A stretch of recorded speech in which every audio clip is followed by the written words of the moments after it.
मूसा आलैहिस सालाम चले যাওয়ার সময় ওই মরুভূমির মধ্যে যখন চলে গেল ওই লোকটাকে আল্লাহ তাআলা मूसा आलैहिस सालामेर माध्यमे ওই বনি ইসরাইলের মধ্যে আনলো। আনার পর मूसा आलैहिस सालाम এইভাবে মানুষদেরকে একত্রিত করে বলল, ও বনি ইসরাইলের মানুষদেরকে বলতেছে, ও আমার মানুষেরা শোনো, ও আমার গোত্রের মানুষেরা শোনো শোনো শোনো, আমি मूसा বলতেছি রে, তোমরা যদি ওই লোকের পিছনে যদি জানাজা পড়ো, আমার আল্লাহ ঘোষণা দিল ওই ব্যক্তির জানাজা যে পড়বে তার পিছনের গুনাহগুলো আল্লাহ মাফ করে দিবে। এখন মানুষের কাছে প্রশ্ন জাগলো, কি ব্যাপার, এই লোকের পিছনে যদি আমাদের পিছনের গুনাহ যদি মাফ হয়ে যায়, ওই লোকটাকে দেখা দরকার। সকল বনি ইসরায়েলের মানুষের কাছে প্রশ্ন জাগলো। সকল বনি ইসরায়েলের মানুষেরা ওই লোকটার কাছে চলে যাওয়ার জন্য मूसा आलैहिस सालामকে বলতেছে, ও কালিমুল্লাহ, ও কালিম, কে এমন লোক তার পিছনে যদি আমরা নামাজ পড়বে আমাদের পিছনের গুনাহ আল্লাহ মাফ করে দিবে। ও मूसा, তাকে আমরা দেখতে চাই। मूसा आलैहिस सालाम ওই মানুষদেরকে একটা সুযোগ করিয়া দিল। मूसा आलैहिस सालाम যখন সুযোগ করিয়া দেখলো, ওই লোকটার যখন এইভাবে যখন মুশকিটা খুলে দিল, দেখতেছেন ওই লোকেরা, ওই মহল্লার মানুষেরা দেখতেছে, ও मूसा জানুনি, ওই লোকটাকে চিনি, ওই লোকটাকে আমরা কিছু বছর আগে কয়েক বছর আগে ওই লোকটাকে আমরা কয়েকজন জ্ঞানী মানুষগুলো মিলে অনেক মানুষগুলো মিলে আমরা তো মুসা ওই লোকটাকে আমরা ওই লোকে দুনিয়ার মধ্যে গুনাহ করেছে, পাপাচার করেছে, এই কারণে আমরা সকলে মিলে তাকে আমরা ওই এলাকার থেকে অবাঞ্ছিত ঘোষণা করলাম। ও मूसा জানুনি, ওই লোকটা গুনাহ করেছে, এই কারণে আমরা তারে দিলাম রে मूसा। हमारा नबी सबसे ओला आला, हमारा नबी अपनी मौला का प्यारा, हमारा नबी अपनी मौला का प्यारा, हमारा नबी दोनों आलम का दुल्हा, हमारा नबी दोनों आलम का दुल्हा, हमारा नबी सबसे ओला वाला, हमारा नबी। क्या खबर कितने तारे खिले चुभ गए, पर ना डूबे ना डूबा हमारा नबी। क्या खबर कितने तारे खिले चुभ गए, पर ना डूबे ना डूबा हमारा नबी, पर ना डूबे ना डूबा हमारा नबी सबसे ओला वाला, हमारा नबी सबसे ओला वाला, हमारा नबी अपने मौला का प्यारा, हमारा नबी अपने मौला का प्यारा, हमारा नबी दोनों आलम का दुल्हा हमारा नबी, दोनों आलम का दुल्हा हमारा नबी। আলহামদুলিল্লাহ, আল্লাহ পাক রব্বুল আলামিনের কাছে শুকরিয়া জ্ঞাপন করি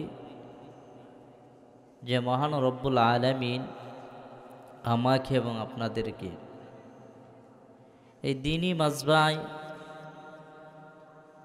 আসার এবং বসার সুযোগটুকু দান করেছেন। এই জন্যে মহান রবকে রাজি এবং খুশি করার জন্যে জোরে শুরু বলে আলহামদুলিল্লাহ।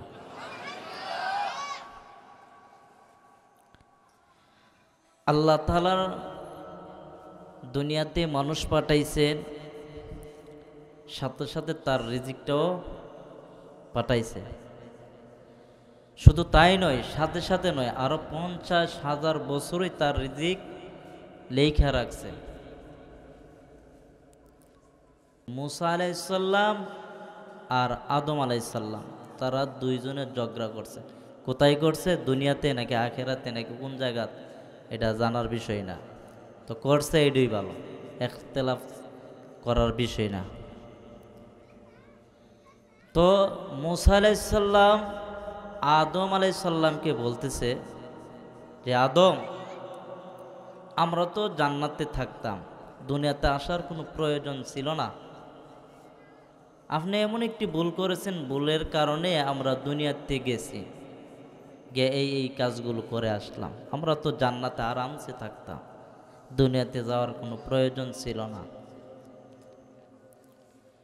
মুসা আলাইহিস সালাম এই কথা বলার পর এখন আদম আলাইহিস সালাম বলল, তোমার কথা শেষ হয়েছে? হ্যাঁ। এরপর আদম আলাইহিস সালাম বলে, তাহলে আমার কথা শোনো, তোমার আমার রব যিনি 50,000 বছর আগে যে রিজিকগুলো বন্টন করে দিয়েছে তাকে তুমি বিশ্বাস করো?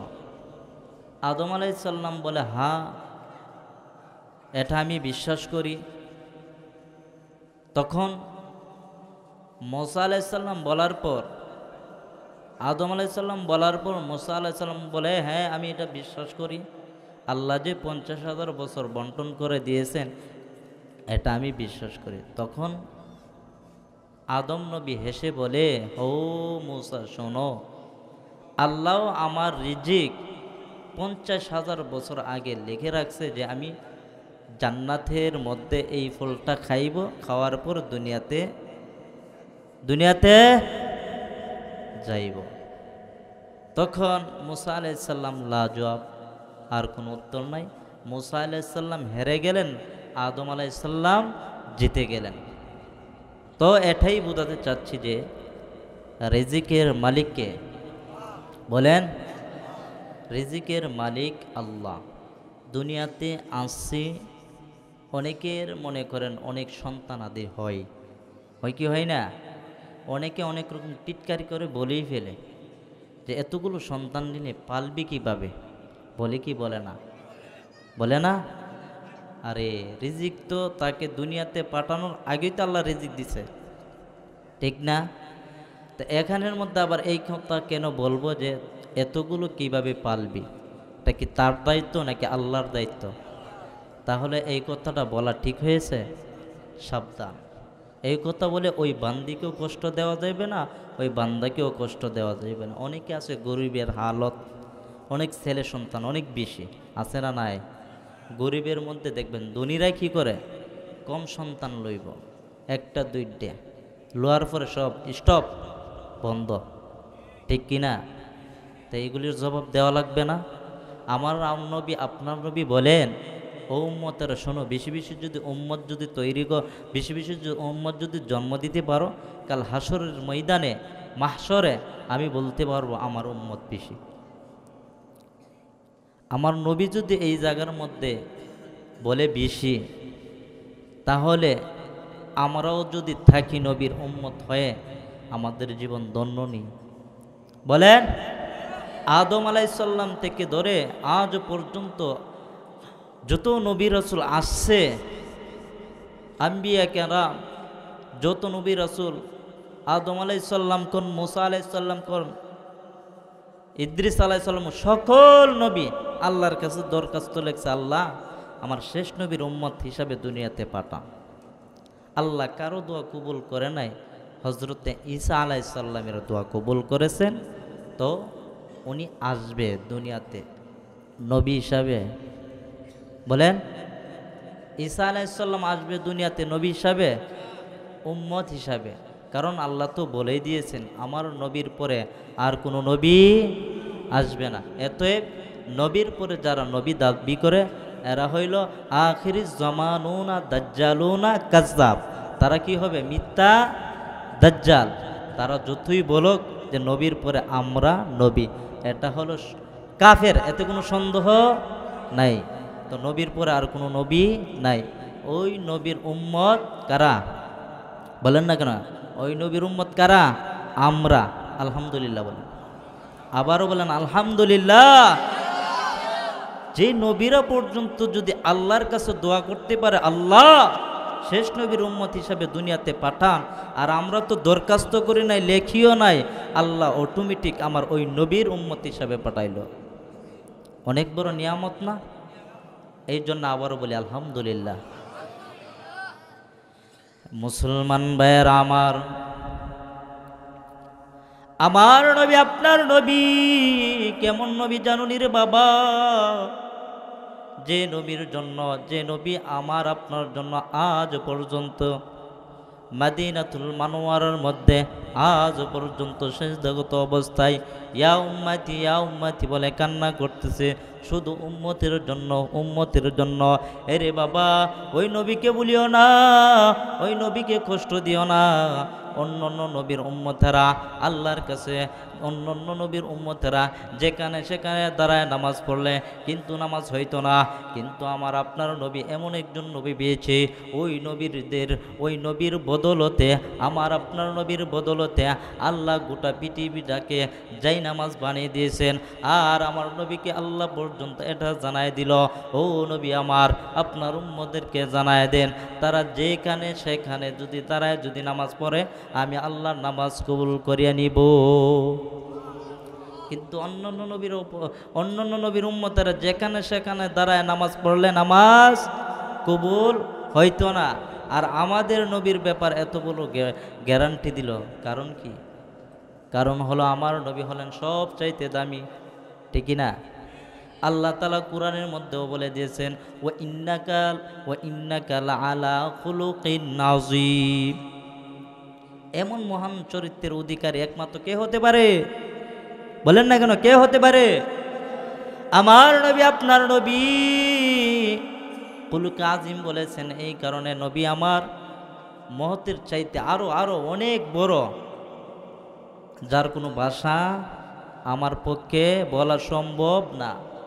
আমার নবী আপনার নবী কেমন আখলাকের অধিকারী ছিলেন, এক সাহাবীর ঘটনাটা বলবো। হজরতে আনাস রাদিয়াল্লাহু তাআলা নবীজির খাদেম, 10 বছরের, বলেন না কেন, 10 বছরের খাদেম। আমার কথা বুঝেন না? কথা বলবেন তো ইনশাল্লাহ।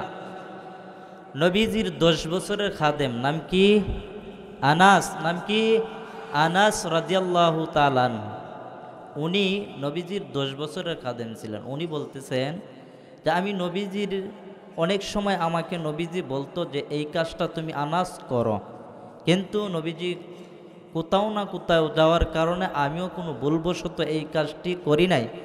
না করার কারণেও আমাকে নবী কোনোদিন চোখ রাঙ্গায় এভাবে বলে নাই, আনাস তুমি কেন এই কাজটা করো নাই, কেন এই কাজটা তুমি বাদ দিয়েছো? আমি তোমাকে অর্ডার করলাম আর তুমি এই অর্ডার মানলা না, অমান্য করলা, আনাস তুমি আমার ঘর থেকে বাহির হয়ে যাও, আমার কক্ষ থেকে বাহির হয়ে যাও, এই কথা কোনোদিন বলে নাই। তাহলে নবীজির কত বছরের খাদেম ছিল? আমরা তো 3 দিন চললেই তাকে বোঝা যায়।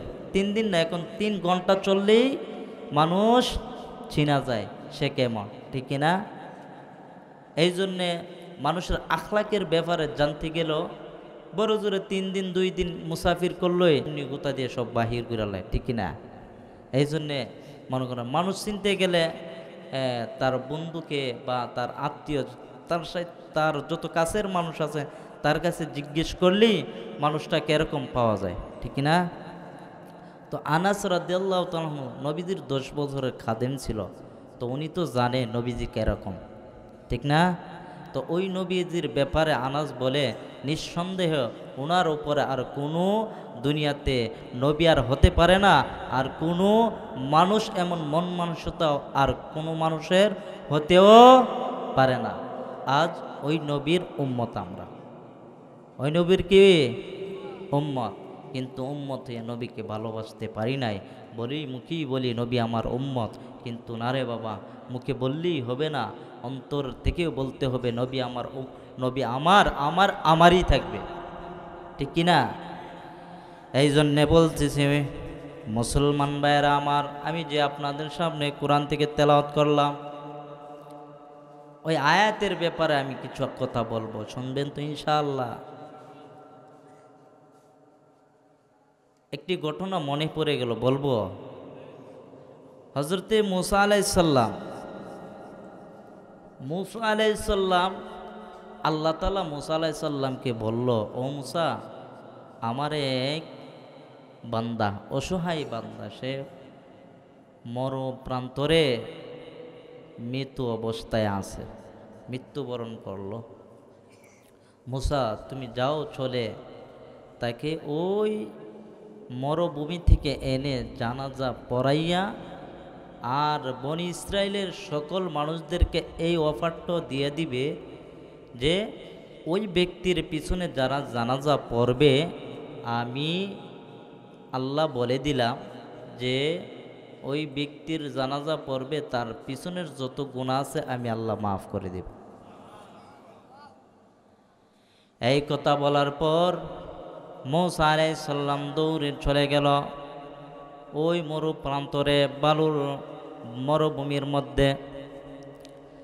হযরতে মুসা আলাইহিস সালাম যখন চলে গেল, মুসা আলাইহিস সালাম চলে যাওয়ার সময় ওই মরুভূমির মধ্যে যখন চলে গেল, ওই লোকটাকে আল্লাহ তাআলা মুসা আলাইহিস সালামের মাধ্যমে ওই বনি ইসরায়েলের মধ্যে আনলো। আনার পর মুসা আলাইহিস সালাম এইভাবে মানুষদেরকে একত্রিত করে বলল, ও বনি ইসরায়েলের মানুষদেরকে বলতেছে, ও আমার মানুষেরা শোনো, ও আমার গোত্রের মানুষেরা শোনো শোনো শোনো, আমি মুসা বলতেছি রে, তোমরা যদি ওই লোকের পিছনে যদি জানাজা পড়ো, আমার আল্লাহ ঘোষণা দিল ওই ব্যক্তির জানাজা যে পড়বে তার পিছনের গুনাহগুলো আল্লাহ মাফ করে দিবে। এখন মানুষের কাছে প্রশ্ন জাগলো, কি ব্যাপার, এই লোকের পিছনে যদি আমাদের পিছনের গুনাহ যদি মাফ হয়ে যায়, ওই লোকটাকে দেখা দরকার। সকল বনি ইসরায়েলের মানুষের কাছে প্রশ্ন জাগলো, সকল বনি ইসরায়েলের মানুষেরা ওই লোকটার কাছে চলে যাওয়ার জন্য মুসা আলাইহিস সালামকে বলতেছে, ও কালিমুল্লাহ, ও কালিম, কে এমন লোক তার পিছনে যদি আমরা নামাজ পড়বে আমাদের পিছনের গুনাহ আল্লাহ মাফ করে দিবে? ও মুসা, তাকে আমরা দেখতে চাই। মুসা আলাইহিস সালাম ওই মানুষদেরকে একটা সুযোগ করিয়া দিল। মুসা আলাইহিস সালাম যখন সুযোগ করিয়া দেখলো, ওই লোকটার যখন এইভাবে যখন মুশকিটা খুলে দিল, দেখতেছেন ওই লোকেরা, ওই মহল্লার মানুষেরা দেখতেছে, ও মুসা জানুনি, ওই লোকটাকে চিনি, ওই লোকটাকে আমরা কিছু বছর আগে, কয়েক বছর আগে ওই লোকটাকে আমরা কয়েকজন জ্ঞানী মানুষগুলো মিলে, অনেক মানুষগুলো মিলে আমরা তো মুসা ওই লোকটাকে আমরা, ওই লোকে দুনিয়ার মধ্যে গুনাহ করেছে, পাপাচার করেছে, এই কারণে আমরা সকলে মিলে তাকে আমরা ওই এলাকার থেকে অবাঞ্ছিত ঘোষণা করলাম। ও মুসা জানুনি, ওই লোকটা গুনাহ করেছে, এই কারণে আমরা তারে দিলাম রে মুসা। আজ ওই লোকের পিছনে আমরা যদি নামাজ পড়ি তাহলে আমাদের পিছনের গুনাহ কিভাবে মাফ হইবে?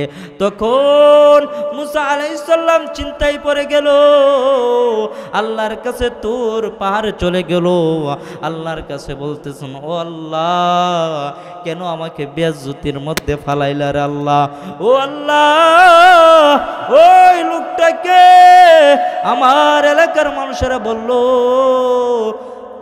বছর চলে গেল, কয়েক মুসা শোনো, ওই লোকটার কাহিনী শোনো, ভালো করে শোনো। মুসা আলাইহিস সালামকে বলতেছেন, ও মুসা শোনো, ওই বান্দাকে যখন এলাকা থেকে যখন তারা সকলে মিলে যখন অবাঞ্ছিত ঘোষণা করলো, তারে দিল, ওই মানুষটা বড় প্রান্তরে কয়েকটি ছাগল লইয়া ওই বান্দাটা খালি ঘুরতো আর ছাগল লইয়া ঘুরতো, আর রাত্রিবেলা ছাগল থেকে দহন করিয়া আবার দুধ পান করতো, দিনের বেলা আবার ছাগলগুলো রাখতো, আবার দুধ পান করতো। এইভাবে বান্দা একটি বছর চলে গেল।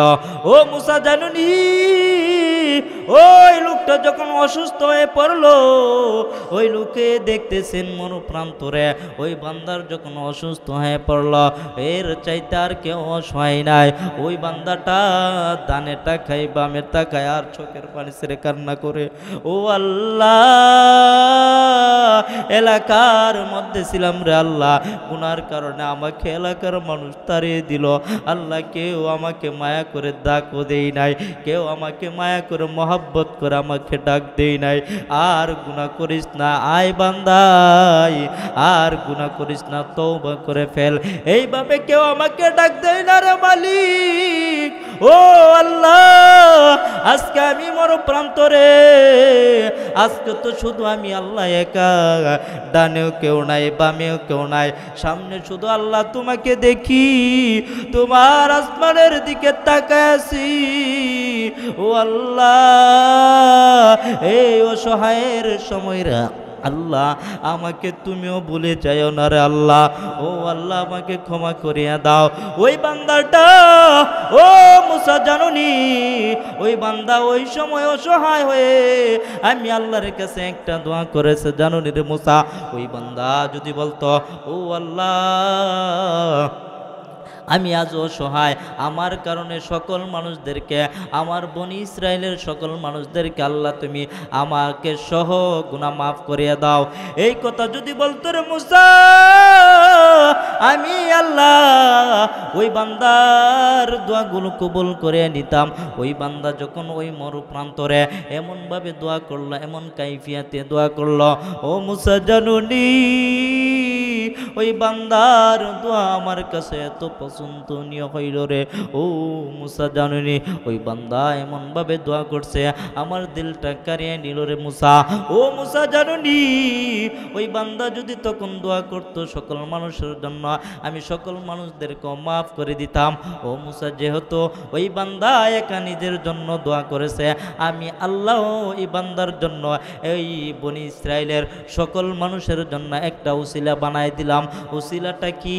ওই এলাকার মানুষ যদি ওই বান্দার যদি জানাজা পড়ে আমি মুসা জানিয়ে দিলাম, তাহলে ওই বান্দার পিছনে জানাজা পড়ার কারণে এলাকার মানুষের পিছনের গুনাহগুলো আমি আল্লাহ মাফ করে দিব।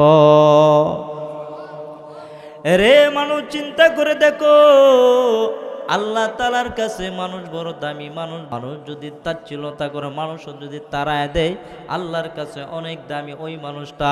এই জন্য আল্লাহর রাসূল হাদিসের মধ্যে বলল যে আমার উম্মতেরা শোনো শোনো, মানুষের প্রতি দয়া দেখাও, মানুষকে যদি ভালোবাসো, মানুষের প্রতি যদি দয়া দেখাও আল্লাহ তোমাকে দয়া দেখাইবে, মানুষকে যদি ভালোবাসো আল্লাহ ভালোবাসবে। আমার নবীজির কথা। এরে বাবা শুধু তাই নয়, একটি ঘটনা বলবো যে ঘটনাটা হলো বনি ইসরাইলের যুগে এক মহিলা সারা জীবন আল্লাহর গোলামি করত, 5 ওয়াক্ত নামাজ পড়তো। বান্দা জীবনে এমন কোনো বান্দি জীবনে এমন কোনো গুনাহ নাই বান্দি করে না, এমন কোনো সওয়াব নাই, সব সওয়াব বই করেছে, নামাজ পড়ছে, 5 ওয়াক্ত নামাজ পড়ছে, পর্দা মেনে চলতো, সবগুলো মেনেই চলতো। ওই বান্দির নামটা ছিল জান্নাতি খাতার মধ্যে। কিন্তু ওই বান্দি এমন একটি কাজ করলো, এক বিড়ালকে বেঁধে রাখলো ওই চুকির তলে। একদিন 2 দিন চলে গেল, ওই বিড়ালটা ক্ষুধার যন্ত্রণায় মৃত্যুবরণ করলো। আল্লাহ তাআলা জান্নাতি খাতার থেকে নামটা কাটিয়া জাহান্নামের খাতার মধ্যে নামটা উঠাই দিল। নাউজুবিল্লাহ। আরো আসতে বললেন নাউজুবিল্লাহ। আরে বাবা, শুধু তাই নয়, আরেক মহিলা সারা জীবন আল্লাহর নাফরমানি করেছে, গুনাহ করেছে, ব্যভিচার করেছে, নিজের প্রতি জুলুম করেছে, অত্যাচার করেছে। হাদিসটা আইছে মুসলিম ও বুখারীর মধ্যে, এই হাদিসটা আছে। এই মহিলা সারা জীবন গুনাহ করত, ব্যভিচার করত, জিনা করত। ওই বান্দি একদিন রাস্তা দিয়ে যাচ্ছেন, প্রতিমধ্যে দেখলো রাস্তার পাশে একটা কুকুর ছটফট করতেছে। মহিলাটা যখন দেখলো কুকুর যখন ছটফট করতেছে, মহিলাটা দৌড়ে কুকুরের পাশে চলে গেল। কুকুরের পাশে যখন চলে গেল, কুকুর দেখতেছেন পানির জ্বালায় ছটফট করতেছে। মহিলাটা দৌড়ে চলে গেল কুয়ার মধ্যে, কুয়া থেকে পানি উত্তোলন করবে। কিন্তু পানিটাও উত্তোলন করার জন্য তার হাতে কোনো কিছু নাই। তার পুকুর থেকে ওড়নাটা এইভাবে নিয়ে কুয়ার মধ্যে উত্তোলন করলো, পানি উত্তোলন করার জন্য কুয়ার মধ্যে দিল। কিন্তু পানি উত্তোলন করতে পারতেছে না। এরপর মহিলা হাজারো চেষ্টা করলো, এক পর্যায়ে হাতের মোজা, পায়ের মোজা, আরও কত কিছু তালি লাগাইয়া ওই মহিলাটা কুয়া থেকে পানি উত্তোলন করলো। পানি থেকে উত্তোলন করার পর ওই মহিলাটা দৌড়ে কুকুরের কাছে চলে গেল, কুকুরের মুখের মধ্যে গিয়ে পানিটা দিল, কুকুরের জানটা ফিরে আসলো। আর কুকুর আরশের মালিকের কাছে বিচার দেয়, আল্লাহর কাছে বলে, ও আরশের মালিক, ও আসমানের মালিক, ও জমিনের মালিক, আল্লাহ আমি হলাম নিকৃষ্ট পানি, নাপাক পানি। আল্লাহ আমার প্রতি ওই মহিলা দয়া দেখাইছে, আমার প্রতি ওই মহিলা রহম করেছে। আল্লাহ গো, তুমিও তার প্রতি দয়া দেখাও, রহম করো। আল্লাহ তাআলা ওই কুকুরের দোয়া কবুল করে নিল। আমার আল্লাহ গাইবে একটা আওয়াজ দিয়া ওই মহিলাটাকে বলে দিল, ও মহিলা শোনো শোনো শোনো শোনো, সারা জীবন তো অন্যায় করলা, অবিচার করলা, জিনা করলা, বেবিচার করলা। ও মহিলা শুনো, সারা জীবন নিজের প্রতি অন্যায় করে ছোড়ে মহিলা, আজ তুমি ওই কুকুরের প্রতি দয়া দেখাইছো, আমি আল্লাহ সন্তুষ্ট হয়ে গেলাম। কুকুরও আমি আল্লাহর কাছে তোমার জন্য দোয়া করলো। ও মহিলা শোনো, তোমার নামটা ছিল জাহান্নামের খাতার মধ্যে, এখন আমি আল্লাহ তোমার নামটাকে কাটিয়া, আমি আল্লাহ তোমার নামটাকে জাহান্নামের খাতা থেকে কাটিয়া, এখন আমি আল্লাহ তোমার নামটাকে জান্নাতের খাতার মধ্যে উঠায় দিলাম। মহিলা কোথায় ছিল? সারা জীবন নামাজ পড়েছে, নামাজ পড়া হ্যাঁ বিড়ালের প্রতি জুলুম করেছে, কোথায় গেল? জাহান্নামে। আর কুকুরে কে দয়া দেখাইছে, সারা জীবন গুনাহ করলো, নিজের প্রতি জুলুম করলো, অত্যাচার করলো। ওই মহিলাটা কুকুরের প্রতি দয়া দেখাইছে, কোথায় গেল বলেন? জান্নাতে গেল। এখন বলেন, আমরা যদি মানুষের প্রতি দয়া দেখাই, আল্লাহ আমাদেরকে কি জাহান্নামে দিবে? বলেন, আমরা মানুষের প্রতি যদি দয়া দেখাই, আমরা মানুষের প্রতি যদি ভালোবাসা দেখায়, আল্লাহ আমাদের প্রতি দয়া দেখাইব নি? বলেন। আরে বাবা, মানুষদেরকে ভালোবাসবা, মানুষদেরকে মহাব্বত করবা। এই জন্যে বলতেছি, মানুষকে কষ্ট দেওয়া যাবে না। এই জন্যে বোঝানোর জন্য বললাম, মানুষকে দয়া করবেন, ভালোবাসবেন, তাতে আল্লাহ আপনাকে ভালোবাসবে, মানুষটাও খুশি হইবে, ঠিক কিনা? আরে দুনিয়ার মানুষ চিন্তা করে দেখো, আমি যে আপনাদের সামনে সংক্ষিপ্তভাবে কয়েকটি কথা বলবো, আমি আপনাদের সামনে সূরা কাহাফের অনেকগুলো আয়াত থেকে সামান্য একটি শেষের দিকে একটা আয়াত তেলাওয়াত করলাম। ওই আয়াতের মধ্যে আমার আল্লাহ বলেন, কি বলতেছেন শুনবেন? আমার আল্লাহ বলেন, ওই আয়াতের মধ্যে আমার আল্লাহ বলেন, যদি 2টা কাজ করো, আমার আল্লাহ ঘোষণা করলো তোমাদেরকে জান্নাতুল ফিরদাউস দিব। সুবহানাল্লাহ বলেন। কয়টা কাজ? আমার আল্লাহ বলেন এক নাম্বার কাজ, আমার আল্লাহ বলেন ইন্নাল্লাযীনা আমানু, নিশ্চয়ই যারা ঈমান আনলো। এক নাম্বার কাজ কি বলেন না কেন? এক নাম্বার কাজ কি? এক নাম্বার আমার আল্লাহ বলেন ইন্নাল্লাযীনা আমানু, নিশ্চয়ই যারা ঈমান আনলো, ওয়া আমিলুস সলিহাত, এবং যারা নেক কাজ করলো। নেক কাজ নামাজ পড়া, নেক কাজ কি রোজা রাখা, নেক কাজ কি যাকাত দেওয়া, নেক কাজ কি হজ করা। এইগুলো যদি করো বান্দা করো, আমার আল্লাহ বলেন কানাত লাহুম জান্নাতুল ফিরদাউসি নুজুলা, আমি আল্লাহ তোমাদেরকে জান্নাতুল ফিরদাউস দিব। এই দুনিয়ার মানুষ ভালো করে শোনো শোনো, এক নাম্বার কি করা লাগবে? ঈমান আনা লাগবে। কার প্রতি বলেন? আমানতু বিল্লাহি ওয়া মালাইকাতিহি ওয়া কুতুবিহি ওয়া রুসুলিহি ওয়াল ইয়াউমিল আখিরি ওয়াল কদরি খাইরি ওয়া শাররিহি মিনাল্লাহি তাআলা ওয়াল বা'সি বাদাল মাউত। এক নাম্বার কি করতে হবে? আল্লাহর প্রতি ঈমান আনতে হবে, এরপরে নেক কাজ করতে হবে। আমরা যদি ঈমান ছাড়া যদি নেক কাজ করি লাভ হইবে? বলেন। ঈমান ছাড়া আমরা যতই নেক কাজ করি কিন্তু আমাদের কোনো লাভ হইবে না। এক নাম্বার শর্ত কি? ঈমান। দুই নাম্বার করতে হইবে কি? নেক কাজ। নেক কাজ করলে আল্লাহ কি বলল? জান্নাত দিবে। জান্নাত কি? জান্নাতুল ফিরদাউস। আল্লাহ তাআলা সূরা হিজরের মধ্যে আল্লাহ তাআলা জান্নাতের কথা বলবো জান্নাতের কথা আল্লাহ তাআলা সূরা হিজরের মধ্যে বলতেছেন ৪৫, ৪৬, ৪৭, ৪৮, এই ৪ আয়াতের মধ্যে আমার আল্লাহ বলেন, এই ৪ আয়াতের মধ্যে জান্নাতের পরিবেশের কথা বলল। জান্নাতের কি পরিবেশ হইবে? আল্লাহ তাআলা বলেন ইন্নাল মুত্তাকিনা ফি জান্নাতিন ওয়া ইউন।